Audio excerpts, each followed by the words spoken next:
All right, so we just purchased and installed the wall-mounted fan. This is the remote control. I'm gonna hit the on button. It'll automatically put it to high, then medium,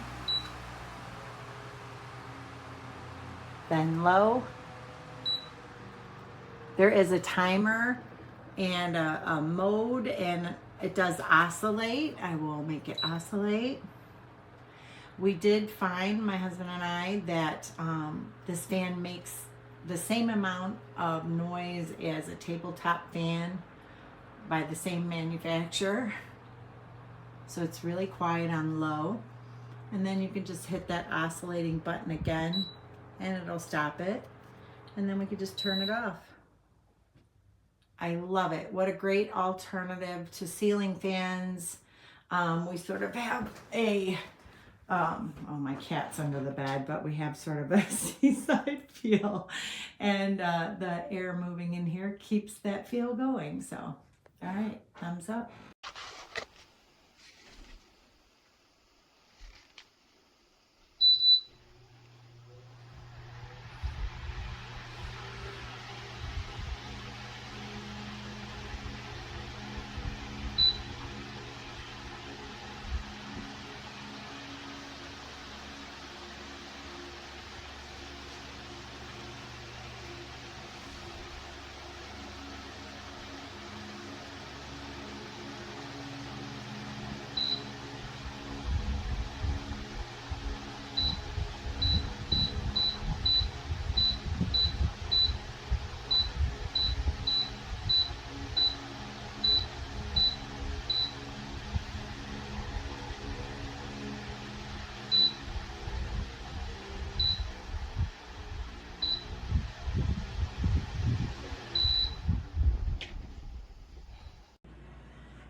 So this fan I bought off of Amazon. I almost bought one from Home Depot, but Amazon had a better price. There's a remote. 3 speeds. Oscillates easy. You can stop it anywhere you want. The install was easy. It's high powered. It's quiet. I love this fan. The remote works all the way across the room. It's great for my little workout area. Yeah. This is a great fan. What a good little deal.